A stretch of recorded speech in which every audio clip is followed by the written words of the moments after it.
We are live at this time. We are live at this time. Good. And it's 10 o'clock. And it's 10 o'clock.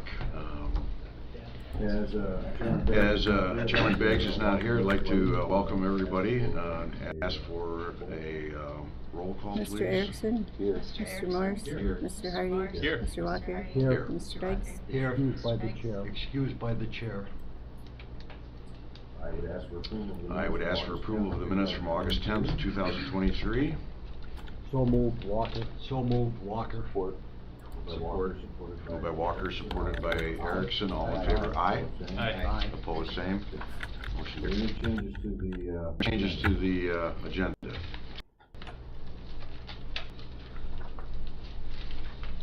Hearing none, I'll ask for. Hearing none, I'll ask for approval of the agenda. So moved. I'll second. Motion by Erickson, supported by Morris. All in favor, aye. Aye. Opposed, same. Motion carried. Public comment Is there this any time. public comment this time for courts and public safety?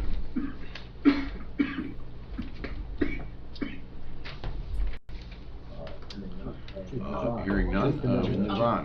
Just a minute. I'm sorry. I apologize, I'm not sure exactly when I was supposed to speak.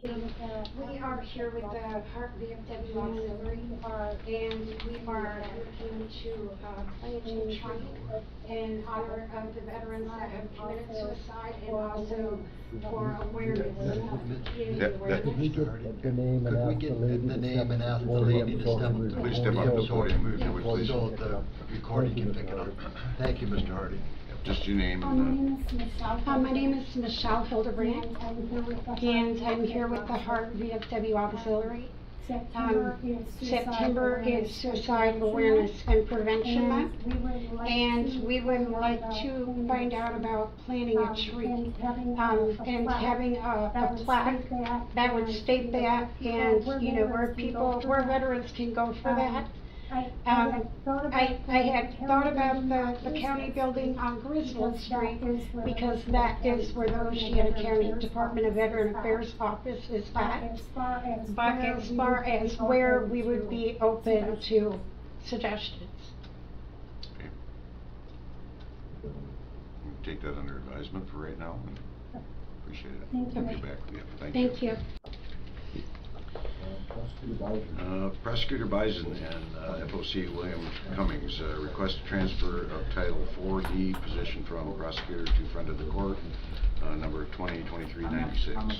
I'm not sure how much you need me to talk about this position, but basically, it has been in my office for as long as anybody that I know can remember. I can trace it back to 1982 being there. It is always been this anomalous position in my office. The work is FOC work. The training is FOC training. The product is FOC product. It just seems like now is a good time. It's been talked about in the past before. We're not creating or eliminating a position. We're just transferring who supervises that position. It feels to me, and I'll answer any questions you have, but it feels to me like now is a good time to transfer that position to the FOC so that they can train a new person in that position and oversee the product. My office will still be involved because they do need a lawyer to do certain hearings, but the product that is produced by this position really is FOC work. Any other questions? Mr. Cummings? Mr. Cummings? Yes. If I may. If Go I ahead, may, please. Mr. What does Cummings, your department what does your department take on this? What's your take on thoughts this? What's your thoughts on it? I agree with the comments that the prosecutor made. It really is front of the court work. Oftentimes when it's an establishment position, and that position is vacant right now. So, and the other thing that we have going on is our contract with the state and with the federal government ends on September 30th this year, so we're in the process of getting a new contract in place. So the timing for this changeover is actually really ideal at this point. I have a similar position in my office right now that does support review issues, and that's mostly what this position is. There is an establishment portion to that, that my office then will carry on, but really it should be a pretty seamless transition. Mr. Hardy, that makes the decision. Mr. Hardy, that makes the decision real easy for me. Yeah, absolutely. Ms. Morris? So would there be any opponents to this, and if there was, what would they say? Like, why would they not support this? And then, before you said that before, it has been considered and it was passed on. You know the reason why they passed on it? So in 1982, I know that Penny Brubaker held that position. That was when Terry Shaw was the prosecutor. How that all developed, I don't entirely know. At that time in 1982, it was very common for this position to be in a prosecutor's office. Sometime around 2012, probably about 2010, 2011, a law changed that allowed this particular position to be outside the prosecutor's office, and the position can exist either in a prosecutor's office with an FOC or the Department of Health and Human Services. I am not aware of any counties where the Department of Health and Human Services maintains this position. There's been a shift of a lot of prosecutors, especially of our size, moving that position to FOC for the very reason that we're talking about. In a county, say the size of Muskegon, I'm not entirely sure what they do, but they have multiple attorneys that are dedicated to this type of work and don't do my criminal docket. In very large counties like Kent County, they have a whole division of people, and they probably have 4 or 5 people that do the 4D establishment position. The only question that I am aware of that has been raised is the question, which we actually have the answer for, is how do you deal with any potential conflict of interest with the FOC doing the establishment and then arguing the establishment in front of the court. I'll be doing the argument as the lawyer, so I am outside the office for that. That takes care of the only real criticism of it, of the conflict of interest. Okay, thanks. And I would add to that, the trend right now across the state is to move these establishment positions from the PA office to the front of the court. I would say, and this is probably a conservative guess, that 50% of the FOC offices have already combined across the state with the PA. So this is not something new. We have a Friend of the Court Association blog that all the FOC directors around the state participate in, and just over the past probably month and a half, there's been dozens of inquiries about moving forward with this. What does it entail, that type of thing. So the FOCs that are not combined with the PAs right now, several of them are still looking into that. So it is the trend. So to further answer part of that question, when Penny Brubaker retired, it was discussed at that point in time.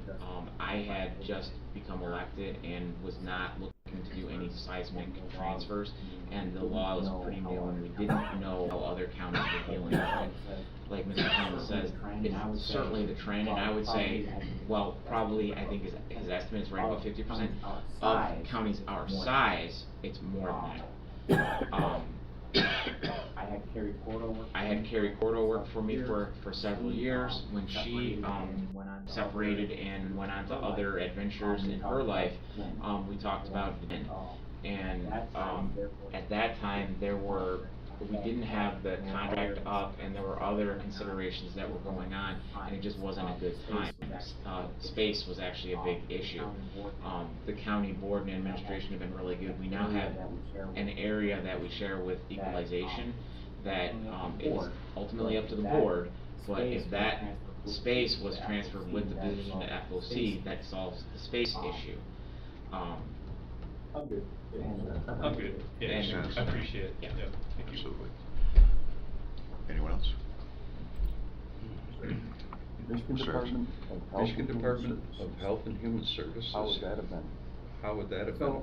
the way that this So the way that this position, the way that the things come to us, the Michigan Department of Health and Human Services has what's called an Office of Child Support. When somebody is honest, the vast majority of our cases, there are some exceptions, but the vast majority of cases, if somebody is on public assistance, the state is looking to reimburse their money. So they, and the state has a vested interest in children learning the language, not being bastardized. Like, that's actually in the language of the statutes. We want to make sure that a parent is established. There's all kinds of reasons why we want that. That's what this position does. That we receive a court action referral from the state, which starts the case.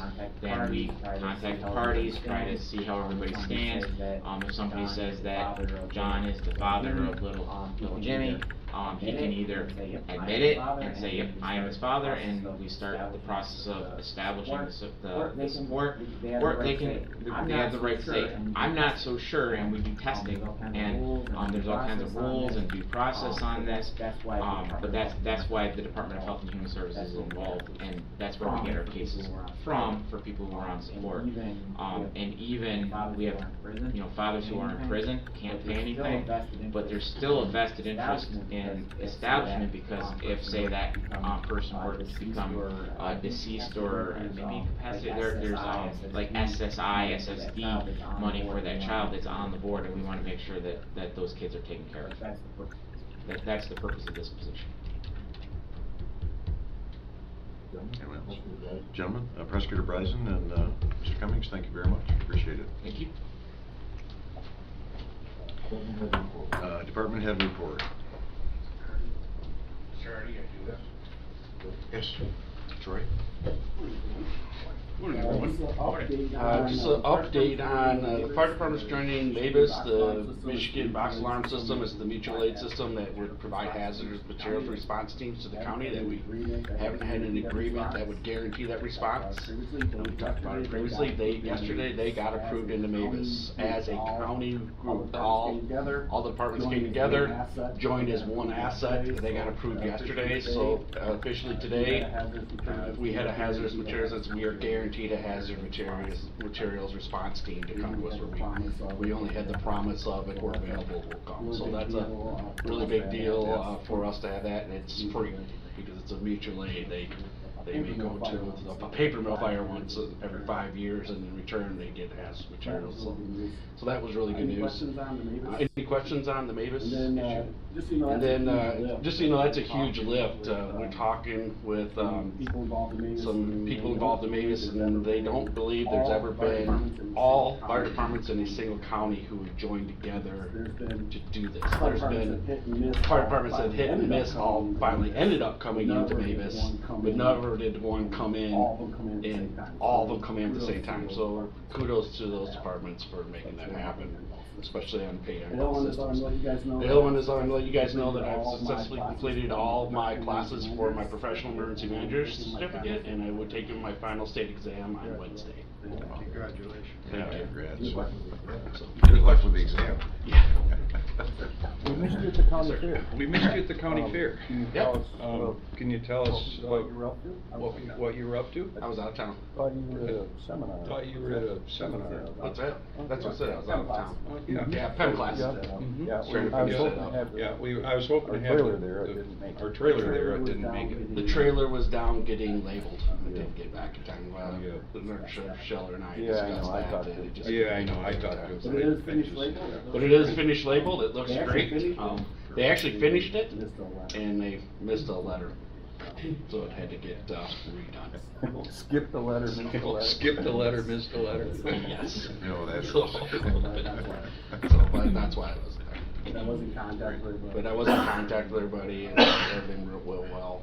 Firefighters were there. They took over Firefighters were there, they took over the KC, and hopefully they'll be able to build upon that amongst themselves. And I was at the fire officers training committee meeting last night in Walkerville, and they were discussing that, and they were very thankful to be part of that, and all that money goes into their training program, and they did well, and they're looking forward to doing it again next year. So Nice, yeah, we had the ladder truck there. nice, we had the ladder truck We had other there. pumpers there. We had other pumpers there. So it sounds like it was well for. Well, at some time, Troy, at some time, The opportunity if the opportunity Would you exists, ask one of the, would you ask one of the chiefs from the Fire chiefs Chiefs from the Fire Chiefs Association Association, if they could give us or a an report update on what's going or an on in their update training on what's center? going on in their training center? Yes, and that was discussed last night. It would be Dan Yost or Chief Hugard from Pat Water, who chairs that. I'm hearing there's some things that have I'm hearing happened that there's we some use things that ARPA have funds to happened help that we with use that. ARPA It'd be nice funds to to help with that. get It'd be nice to get Sure. some feedback on what's going Thank on. you. Thank you. And then, the other is yesterday, we did our second annual, active assailant training, and we packed this room full, so kudos to all the department heads and members that attended. We'll be doing another one tomorrow at 10 a.m. In the same room, but it was very well attended. There was not a seat that was not filled, so it was good to be getting that information out. And that is, that's in compliance with the court system. Last year, we just did the courts and realized it applies to everybody. And so we opened it up to anybody wanting to come, and even Gary came and he was attended, so that's open to you guys too, if anyone wants to attend to that, but that will be an annual event. And we will be doing a fire drill in October as far as Fire Prevention Week in coordination with Hart Area Fire Department. Super. Anyone else? Thank you, Troy. Thank you. Appreciate it. Sheriff? Good morning. Sheriff? Good morning, everyone. Kind of in a follow-up to the last meeting we had when the union was here, I did get a retirement letter from Detective Tim Freeze, former undersheriff. He's gonna be done, his last day will be September 30th. So, we will have a void there. We did pick up we had a new applicant come to us with a lot of experience, Owen McGuigan, former state police trooper. He retired from the state police after a nice career there. He actually had 2 years and 1 month off, and that 1 month is costing him. If he would have came to us within 2 years, I could have signed him right up through MGOLS. Because he's been that 2 years and 1 month, he's got to go through a research, and he could either go through a 10-day or a 2-day. And Owen qualifies for the 2 days with all of his prior training. So on September 21st and 22nd, he'll be going up to Kirtland College in Grayling and going to the 2-day recert, and then we'll be recertifiable, and Owen will really be able to hit the ground running with all of his experience and his background. So we're looking forward to bringing him right out to the road, and we're fortunate to get him. He lives in county? He lives in Newaygo County. Oh, okay. But he did a good portion of his career working out of the Hart Post, and he worked a lot of his career in our county. With Owen's background, he could have walked into Newaygo County, Mason, Muskegon, any county, and been put right to the road. We're fortunate he came to us. Yeah, absolutely. So we're looking forward to Owen being on the road here shortly. The jails buzzing along. We're down a little bit population-wise. I think we're at 44, 45 this morning, Mark. So down a little bit, but that's just the way the numbers go in jail. Our staff has been working with the court staff, getting prepared for next week's the coming trials. And working with the prosecutor and the court security. The bailiffs have been in meetings, getting ready for that. So with the number of jurors we've got, it's a pretty big deal for us. Even so much as parking, where to put the people when they come in, 60 people at a time to come in for a jury pool. So it's a big deal for us. Sure. Sure. Yes. Sir. Do we need to authorize Do more? we need to authorize more time for secure courthouse security during that trial, during the first couple days, that they have people that can come in? So I know they've got 3 people on duty at the security desk. And then my staff will be working with them. Just for my fellow commissioners. Just for my fellow commissioners, is there a concurrence that if they need to bring extra people in for that there's not a problem with it at all? I agree. So I'll carry on your message, and if we need to, as we move forward. Whatever you need to do. Okay. Yeah. It's a big deal for us.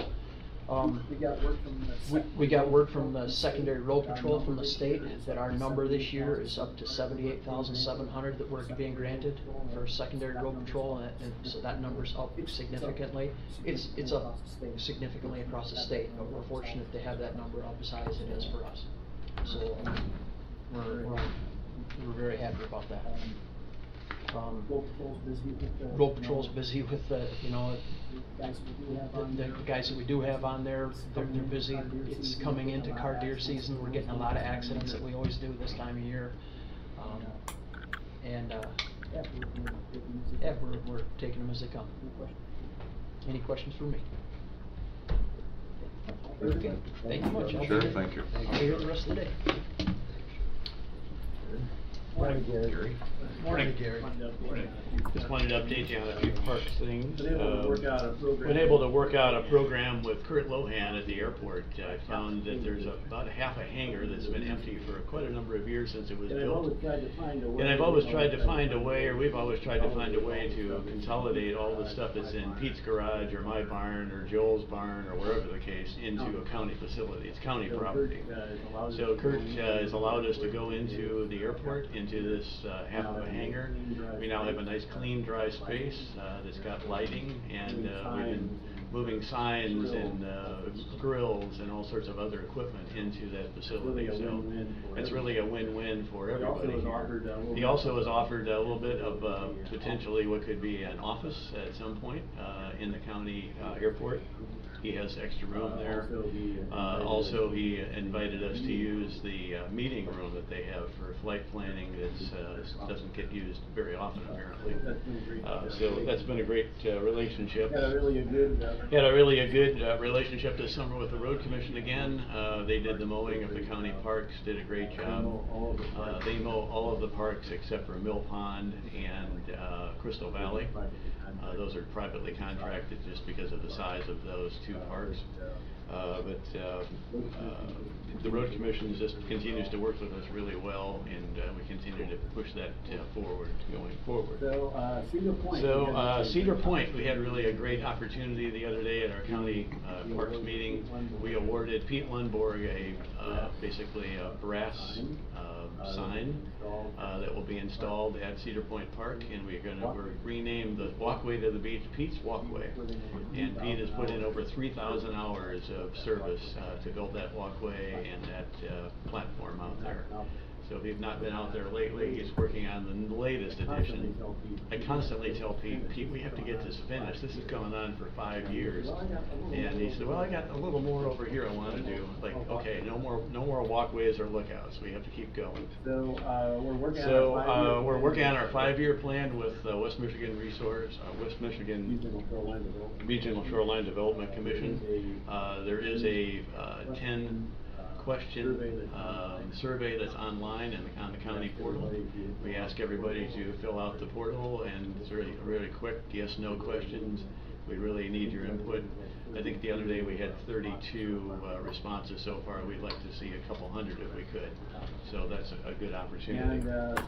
And Stony Creek is moving along well. We did have 3 bids that we took in on the Stony Creek project with Windsor Dick and Conservation Resource Alliance.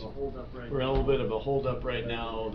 One of the federal grants that we have from Make America Beautiful Again is requiring that all of the federal money that's used on this particular project, for this particular grant I should say, has to meet the federal wage standard. So it actually has to be in the bid. Nobody was aware of that. It wasn't that way when we first signed up for the bid, but they added that just recently. So we're going back to the contractor, who appears to be the low bidder, and asked him to certify that his plan works with what the feds are asking for. So we have plenty of time. It's due to start April the 15th, so we're online to do that, and I can't wait to get started on that project. It's going to be a fun one. That's about it. Not too much going on. Thank you, Gary. Any other public comment at this time? Hearing none, we will adjourn the Courts and Public Safety Committee.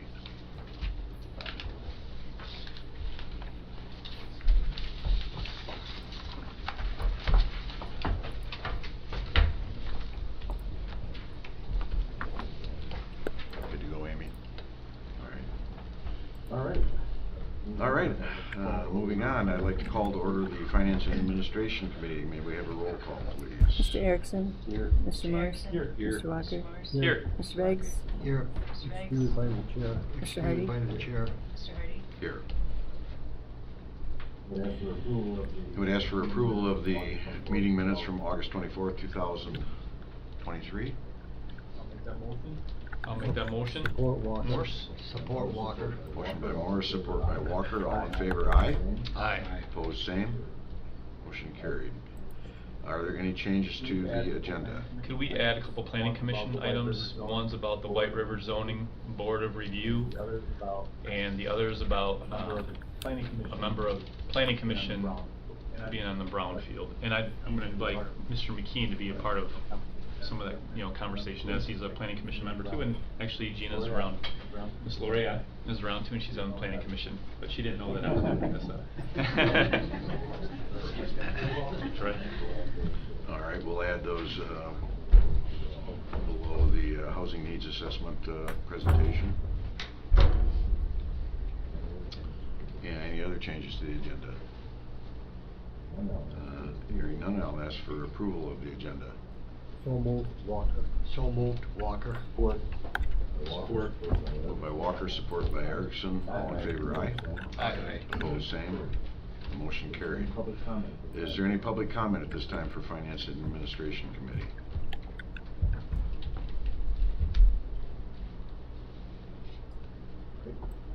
All right, hearing none, we'll move on.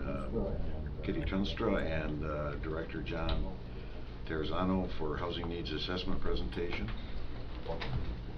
Welcome. Thank you. Good morning, everyone.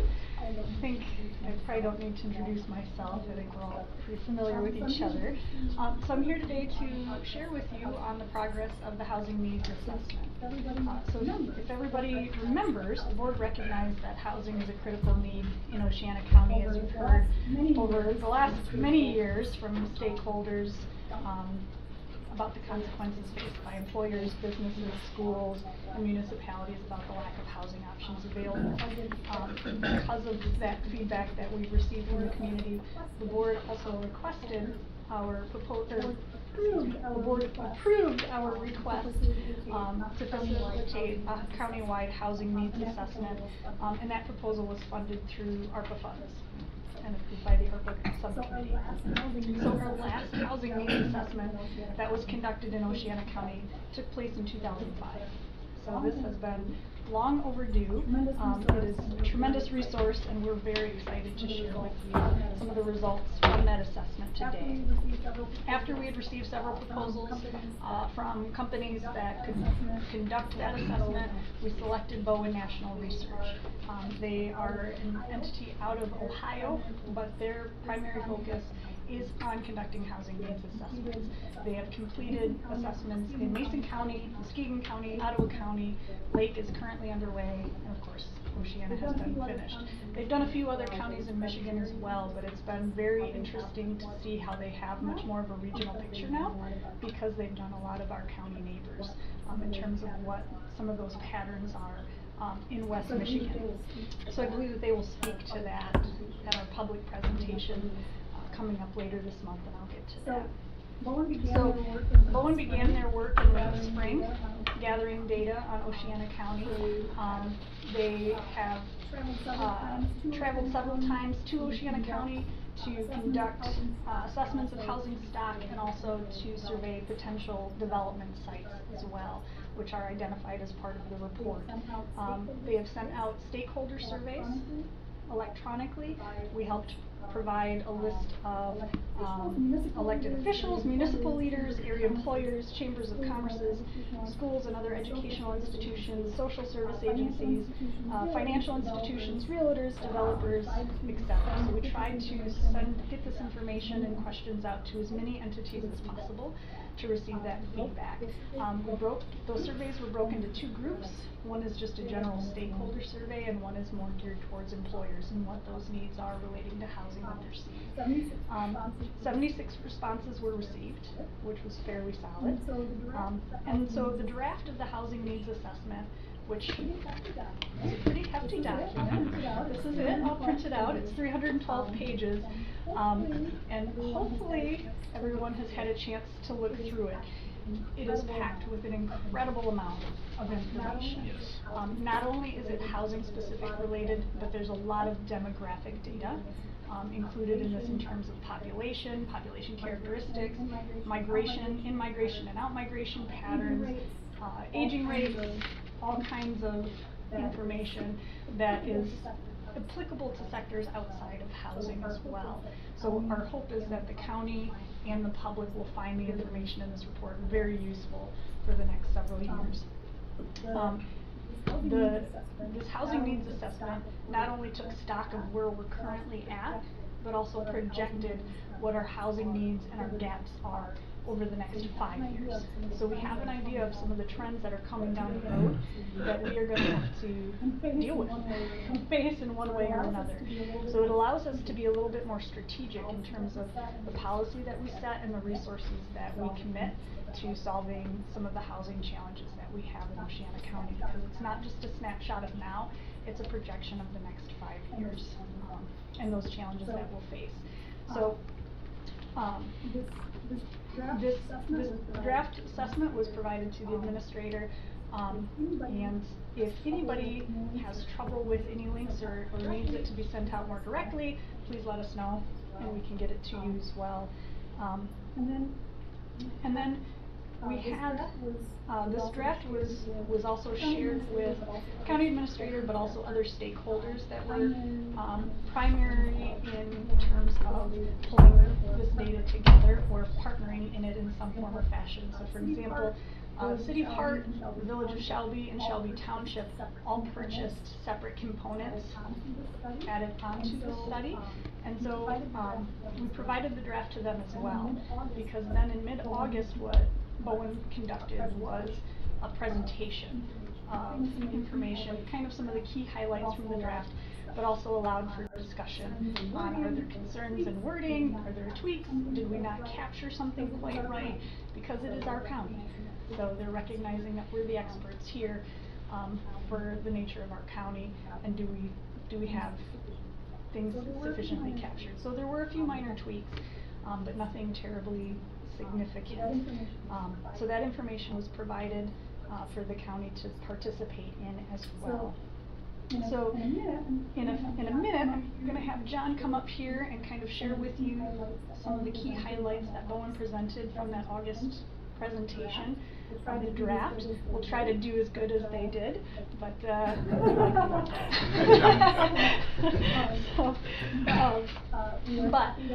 we are happy to answer any other questions, or as you choose things over, feel free to reach out to us. And if we don't have the answers or we can't find it in the report, we'll reach out to Bowen as well. But before I pass it over to John, I did want to just highlight a few other key pieces that he may or may not be covering as well. One of the big pieces identified in the report is that over the next 5 years, Oceana County is going to need 1,384 new housing units. That's a significant amount. To give perspective, we've developed close to 100 in the last 10 years. So this is a significant piece. This includes 558 rental units and 866 homeownership units. Of the rental units? We will need almost 300 units that have rents below $950. Right now, a one-bedroom unit is around $750, $800 a month.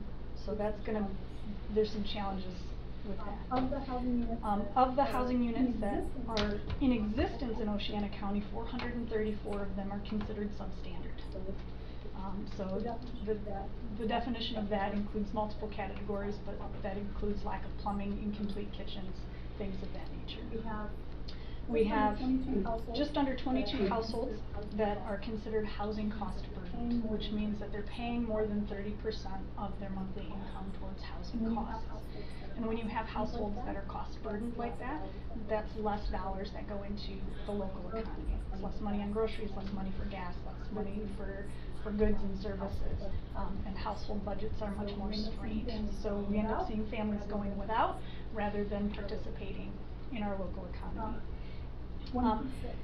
One piece that really I had a suspicion of how dire it was, just because of the communication that we engage with regularly with the public. But one of the pieces in the report that kind of blew my mind was Bowen conducted a lot of calls with area landlords, both apartment complex, so what they consider conventional rental units, and what we would consider conventional rental units, which are single-family homes, mobile homes, duplexes, in the private market.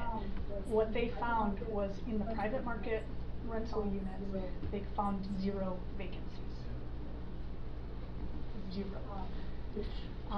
Which is pretty well in line with what we experience daily. 20 potential development sites were identified for Oceana County. The report also indicates that home prices have increased 32.5% since 2020. So we've heard about this on the news, we've seen some of the price increases, but when we recognize that about 33% price increase in just 3 years is quite significant. And I think the state statistic is that wages have increased maybe about 20% in that same time period. So what we're seeing is housing costs have increased faster than what affordability actually has, which is going to produce an even greater crunch on our citizens. The available inventory of homes for sale, or the vacancy rate for homes for sale, is 0.6%, which represents just over a month of housing supply, where we should be between 2 and 3%.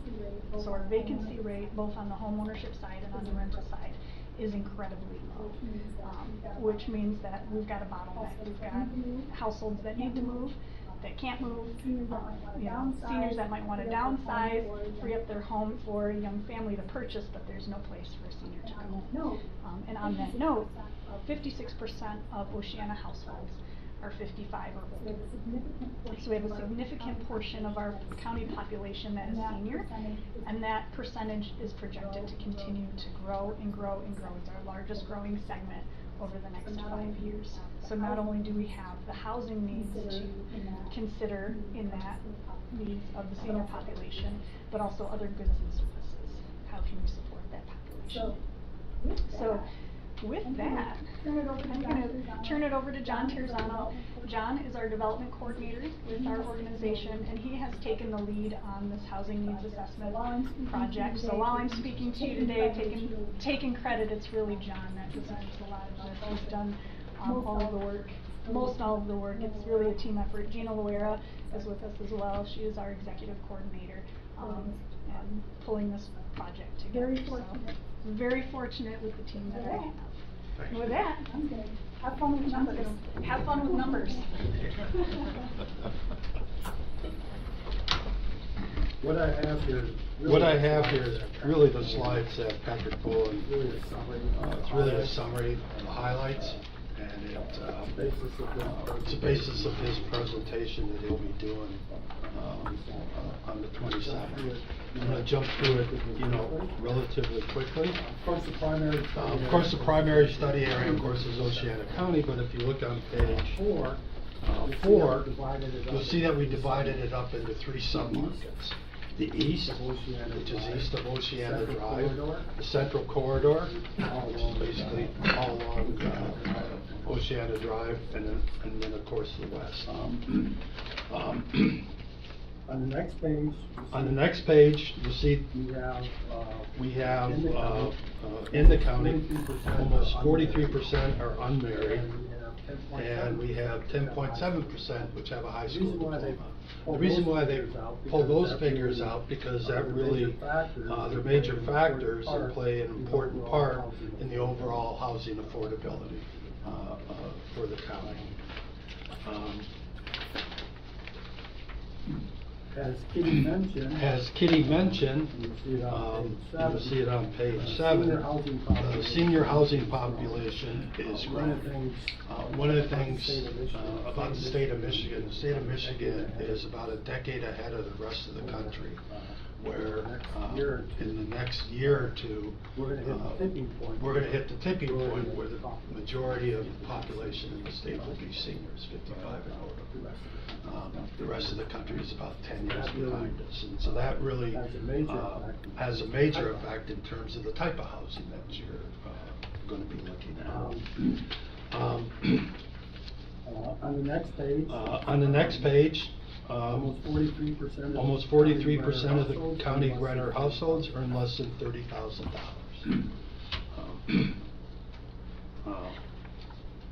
But they look in.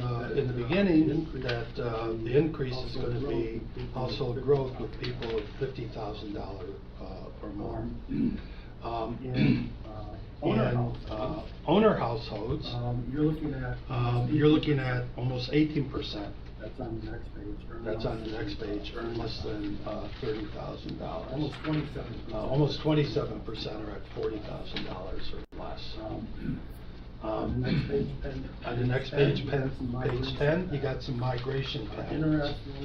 Interestingly enough, Muskegon, Mason, and Nuevo counties, we got a plus migration of people coming from those counties. And maybe surprisingly, we're losing more people to Macomb County and Allegan County. So the people that are moving out and moving down south. When you're taking a look at on the next page the migration characteristics, over half, 53.9% of the population that has moved into Oceana County earn less than $25,000. That really says something. So that really says something in terms of who is moving here and what we're going to be needing in terms of affordability, in terms of the housing market. One of the more alarming statistics is on the next page. Next two pages, actually. We have over 2,000 people who commute into Oceana County to work. And that makes up just over 40% of the people employed in the county. Over half of the commuters are between the ages of 30 and 54, and nearly 2/5 of those make over $40,000. Those are the folks that the county really wants to take a look at to try to make homeowners or move into the county, right? When you take a look at they're making over $40,000, they're at the beginning of the professional. You know, they're not coming in here to work the agricultural sector or something like that, right? On the next page, you'll find that out of those people that are commuting in, 13.2% travel more than 50 miles one way. That's a long way to come to work. Not surprisingly, the figures are the same for Mason County. People are coming to the people are coming to the west in Oceana and Mason County to work, and they're traveling great distances to do that. But both counties have a significant and severe housing shortage, so that's why they're not moving here. Kitty had mentioned the lack of availability of both the multifamily housing and the owner occupied, and that's on page 14 and 15. It's great for landlords because they've got people living in their properties, but it's terrible for the market. In the multifamily units, out of the 215 units in the county, there are 4 vacancies, and that's not a healthy market at all. And the same thing as Kitty mentioned on the other rentals, there's 1,100 of those rentals, and that's your single-family homes, your duplexes, your triplexes and quads and things like that. 0 vacancies. So not only do we have a housing gap in the future, we got a housing gap right now. Kitty mentioned over on page 20 the homes that are available. There are 52 homes available in the county. And as she mentioned, that's less than 2%. I mean, rates of 2% are 2 to 3% are really the health insurance. We have less than 2 months of inventory when you really want to have 4 to 6 months of inventory. On page 21. On page 21, takes a look at the vacation rental housing. This is difficult. And this is difficult because when you take a look at it, Tourism in the county brings in $132 million. You have 70%. But you have 70% regular homeowners and 30% seasonal. There's really no magic. There's really no magic tipping point, you know. In terms of that, you could already make an argument that if you have 30% seasonal people and you have the housing crisis that you already have, that it's already affecting available housing for long-term renters. But it's a hard balance, you know, to try to work through, especially given the significant amount of money that tourism brings in. As Kitty mentioned, people that are living in substandard housing and cost-burdened housing.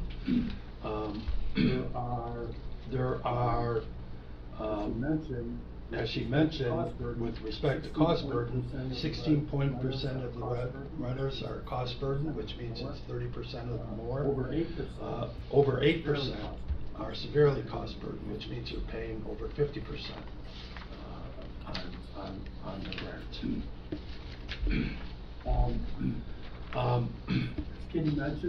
As Kitty mentioned, there are 20 development sites. And when they're taking a look at development sites, and this is on page 28, you're talking about land without buildings. That's considered new development. Unusable buildings, which means you're going to have to do some demolition or redevelopment. Reusable non-residential buildings, adaptive reuse, and then vacant reusable buildings.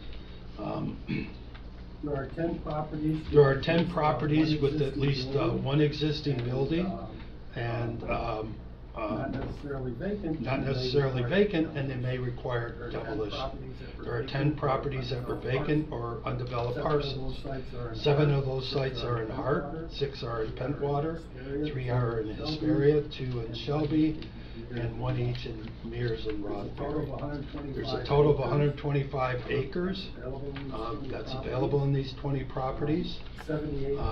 78 and a half acres, 7 properties are in residential zoning, and the rest, 34,000 plus acres of 13 properties are non-residential. So if you want to develop those, you're going to have to do some zoning. And when you're taking a look at development, that's one of the things, is, you know, really take a look at zoning ordinances. Jurisdictions don't have adaptive reuse, if they don't have accessory dwelling units, that's going to make it more difficult to do any type of future development. When you take a look at on page 29, the stakeholders, what they were talking about in terms of the challenges. And it's about affordability and repair costs. The type of product that stakeholders believed that we needed were 2 bedrooms plus ranch single stories. I thought the funding priorities were quite interesting because they're talking about home repairs, home buyer assistance, and project-based rental subsidies.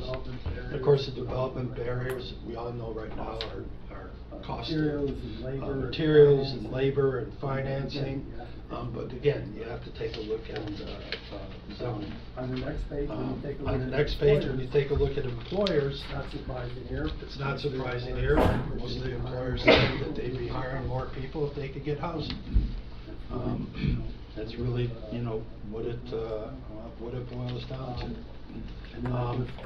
And then of course Kitty hit on the housing gap.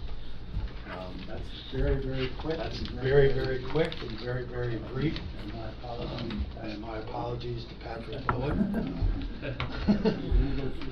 Because when he goes through this thing, he does an amazing job, and as Kitty mentioned, the extensive data that is underlying all this is pretty extraordinary.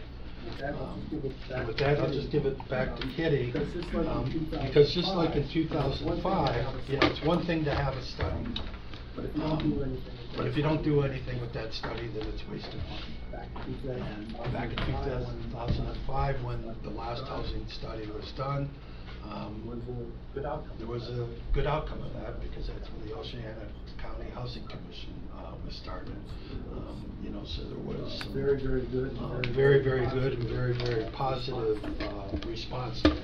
And the work that they did has been extraordinary over the years. I'm just going to let Kitty talk about some of her thoughts in terms of what will be necessary to follow up with this. It's yours again. Thanks, John. So I'll try to be brief, because I know you have a lot of business this morning. But just like John said, you know, having this report is phenomenal, but if it sits on a shelf and it collects dust, then we spend a lot of time and resources for not much impact. And there's a tremendous amount of potential that we have now that we have that data.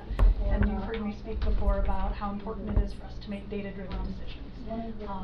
One of the primary goals from the very beginning in terms of having this housing needs assessment is that this information will be available to the public. So we encourage the county to keep the final assessment on their website for many years to come. We're encouraging other municipalities to have it on their websites as well, and to share it as broadly as possible, so that we can encourage other developers. Here, take a look at the data. This is going to support what you're wanting to do in Oceana County. Other municipalities and elected officials can use this in their policy-making decisions. Employers can use a lot of this. Schools can use it. There's a tremendous wealth of information in this report. We don't want to keep it secret. This is meant to be shared. So on that note, as you're all probably already aware, we have a public presentation of the housing needs assessment that we've invited all of the county employees and staff members and elected officials to attend, as well as all of our local jurisdictions, you know, stakeholders. We had a huge list of folks that we sent the invitations out to, and encouraged them to spread that amongst their networks, because this really is open to the public. So anybody can come and join for this presentation. It will be September 27th from 9 to 11. And it'll be at the West Michigan Agricultural Research Center, the new building on Oceana Drive. So we have plenty of room for lots of people to show up. We do have a registration link, just merely so that we have an idea of numbers, so we can prepare refreshments and all of that good stuff, but there's no cost.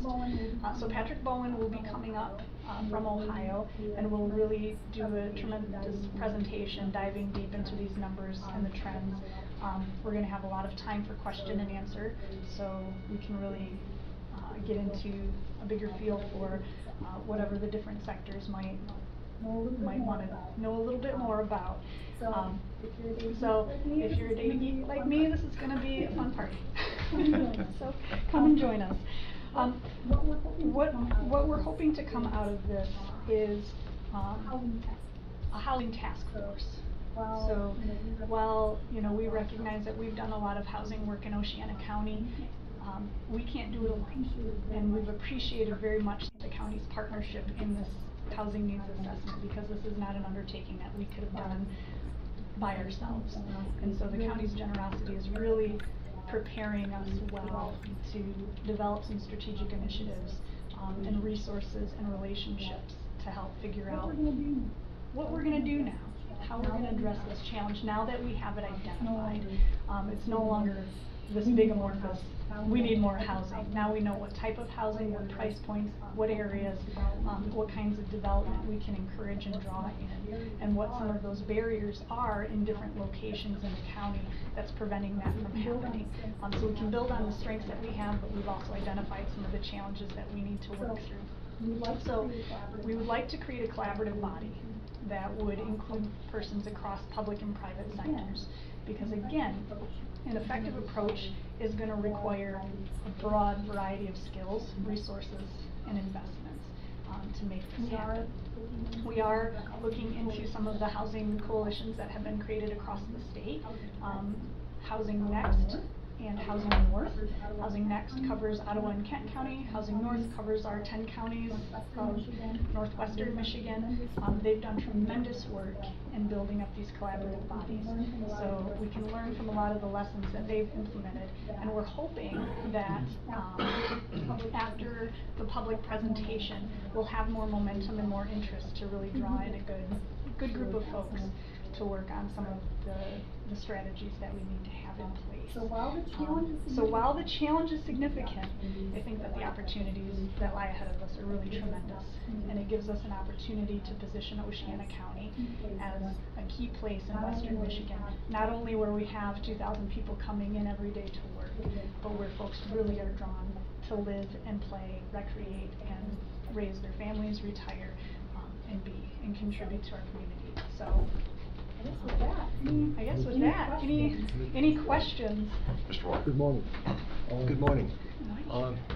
Just one comment.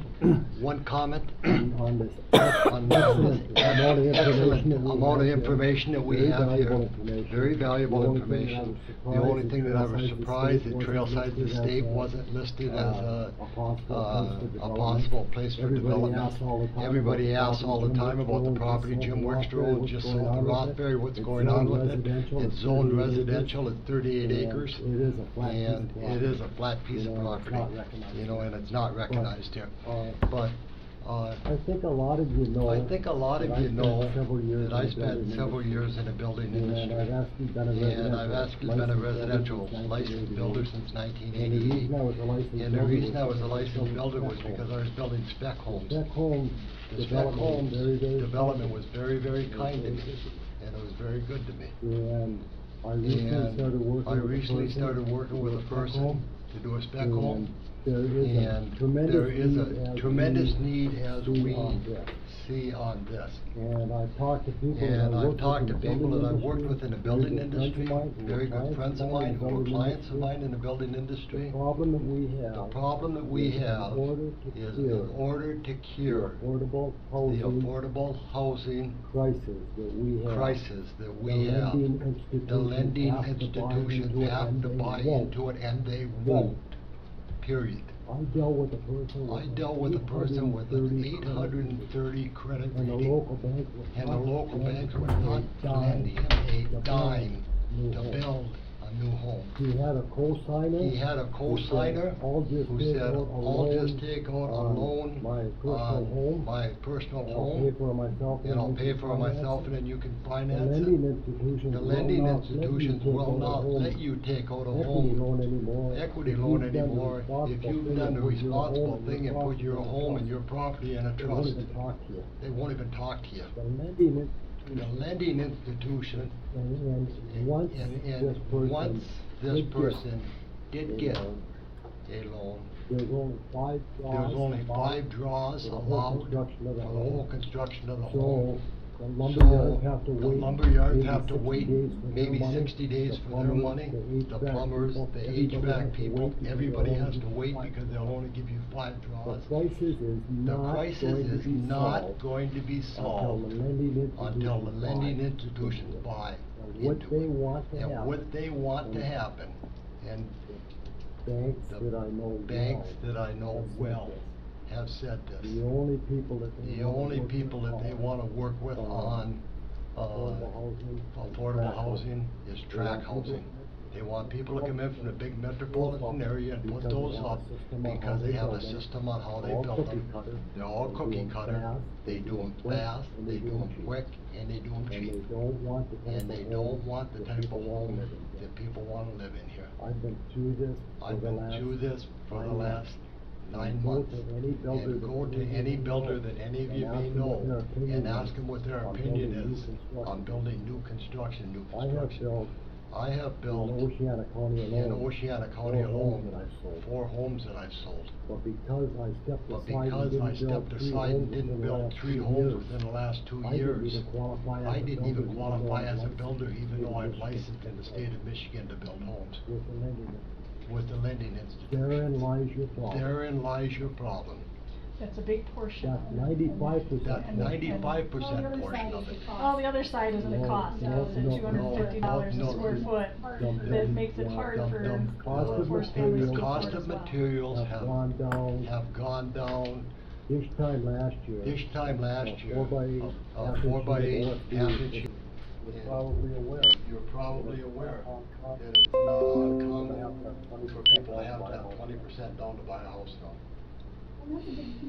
Well, that's a big piece of this information, is we don't wanna just encourage larger developers coming in and doing larger scale projects. In a lot of communities, the development that tends to be most impactful is the small scale developers. The individuals that are buying up properties, flipping them, improving that housing stock, buying properties, turning them into rentals, doing new construction, and it's that small scale where somebody's doing, 1 or 2 units a year, or maybe even more, that really adds up versus a larger developer that does developments more like the size that we do, which are great also, but we don't wanna throw away the small developers just to cater to the big. We wanna make sure that we have looked at what's preventing both from being able to operate at their full capacity and develop more housing stock. There was a time, and Denny Powers just pointed this out to me just recently, the former board chair, that there was a time that people looked, when they got into their senior years, they wanted to go into, not assisted living, but they wanted to go into condominiums, they wanted to go into group living and stuff, and then their houses became available for family houses. That doesn't happen anymore. So we don't have that transition, out of your family home to open them up for another buyer. Absolutely. So you guys are taking the lead as far as, like Dogwood is taking the lead as far as getting this task force together? Yes. Great. Yep. Awesome. I really appreciate the study. I mean, I didn't read all 312 pages. But I did read the whole. Okay, but I did read the whole executive summary, and great information. yeah, that's some great information for people to chew on. As far as you guys are a resource spend for the small developer too. I know somebody right? So I know somebody that's, hey, I want to build a couple of houses. Not large. I can send them to you, and you can help walk them through that. We're always open to those conversations. I mean, what we may be able to do is gonna depend on what they're wanting to do, but, yeah, we're always open to having those conversations and trying to point people in the right direction, because we recognize we can't solve the housing needs all on our own. So the more that we can help equip other community members to be able to do so with whatever information we have or tools we can share, yeah. Okay. Thank you, Kitty. Thank you, Jessica. Thank you. Mr. Morris, you wanted to add? Yeah, Mr. McKean, go ahead and hop in, join in as needed. So a couple topics that we talked about on the planning commission is, the potential value of having a planning commission member on the Brownfield Authority. As of right now, there aren't any county planning commission members on the Brownfield Authority. It just seems like a natural fit. And a good for the communication piece, so that we know as a planning commission what's going on with, what sorts of activities are taking place on Brownfield. So I would like us to consider, making that, a normal part of membership is somebody that's on from the planning commission on the Brownfield. And then my second thing is the White Lake or White River Zoning Board. Martha was a member. Martha was a member of that. Martha Mayat, our former commissioner, they alerted us that she's no longer a member, and we need to fill that slot. Now, it doesn't have to be a board member, county board member, because we all know how busy we are already. And I was thankful to hear that. The idea was maybe it be a planning commission member. That could be a point. We actually have one. Paul Cutter's already on that. Or John Stivers. Okay, and Paul's an alternate. So we're thinking maybe add another planning commission member on that board. I just want to, I guess, more or less get the blessing of this board with that direction versus need an actual you know, action on that one. Anything more, Mr. McKean, to add to that? No, the group or the commission that you're talking about meets only when there's basically something that comes before them. So it might meet once a year, sometimes a year and a half might go by. So it's not something, it's a regular quarterly meeting or a monthly meeting, something like that.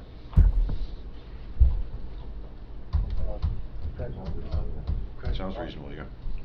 The planning commission. The planning commission and Brownfield, absolutely 100%. You know, if we have somebody on. You know, if we have somebody on, you know, that. On the White River Board. On the White River Board, if we fall short, have somebody. you know, you don't have somebody with the planning commission there. I think that we should. I think that we should reach out the to townships. The townships. That the White River goes that through. the White River goes If through. Maybe one of their and members if of the maybe one of townships, their members of the townships. Give it you know, grassroots. Give it support. grassroots Somebody that's support. right in that Somebody area. that's right in that Maybe area. we could send an email to the township clerks. If you don't have somebody in Maybe we mind, could send an email to the maybe we could send an township email clerks to the township that the White clerks River goes through. that the White River goes One of through. their And see if members. one of their members, Part of that you board. know, wanna be a part of that Yeah, board. that's a good idea. But there's But there's support from this board that it doesn't have to be a board member like Ms. Mayette was. Okay, so we can come up with an alternative there. I don't know that we know who is on the board. There were 2 slots that were associated with Oceana County, but it does cover the DNR, it does cover townships. So there might well be someone in townships in that area, in the White River watershed, that might already be on the board that we're not aware of. We'd have to find out who the board members are. Maybe there are some currently already in Oceana there. What I'm thinking of. What I'm thinking of there, Phil, is the very rare time. the very rare time that there's an appeal or there's a permit requested, it would be, you know, the townships come back and say, you know, why was that granted, you know, why are you doing that in our township? Maybe if we just, you know, had a little, soft patient, if they had something. At least one of the towns. At least one of the towns, yeah. Right. Yeah, agreed. All right, thanks. Absolutely. All right, moving on, administrative review for selected claims for payment. Jessica? Claims have been provided for you. Does anybody have any questions? I have a comment on the. I have a comment on the claims for payment. I think we need to take a look. I think we need to take a look at our, When we come to budget time. when we come to budget time, and we need to keep in mind and take a look at, We have a policy. we have a policy on conferences and out out of the area travel. And I think we need to. And I think we need to look at that and make sure that policy is abided by and followed. You know, I think everybody realizes I'm talking about a conference there. You know, there's a claim for payment for over $2,000 at a conference that somebody went to. And I think we need to watch the dollars and watch the cents that we're spending. Budget time, maybe we can discuss. Budget time, maybe we can discuss that in more detail when we go with those. This is already spent. This is already spent, we can't back up, but I think we need to be careful on what we're doing. Thank you. Thank you, Mr. Hardy. Administrative report. The only thing that Tracy had was that Ed Vandervries would like to know if the board will be changing any of the millages on the L 4029, and if not, it will be presented for approval with the current rates. I'm sorry, I was thinking about something else. With that. Well, and I had emailed you and Tracy, and I would like to see the history of the different millages, that are being, or the different departments that are being funded by the millages, their income, and their expenses, as well as their fund balances for the past 10 years or so. Just to see, making sure that our millage dollars are being used, you know, we're not just banking them, that maybe we can reduce taxes a little bit, but still pay, you know, I'm not looking to take away anything, but still pay for, the expenses that they have. Mr. Morris, I totally agree with you, that we need to look at the fund balances, that a lot of people just keep asking for the renewal of the villages, and asking for that we assess the same amount all the time, and we need to look at what the fund balance is. And that's a database decision like we talked about, I know Kitty talks about that, and we talk about that, it's, we need the data to know. Very, very valid point. Now, so we think. Yeah, you get a copy of that in your packet, right? The L 4029, yeah. Okay. All right, thank you. Thank you. Department head reports. Hearing none, any public comment at this time for finance and administration?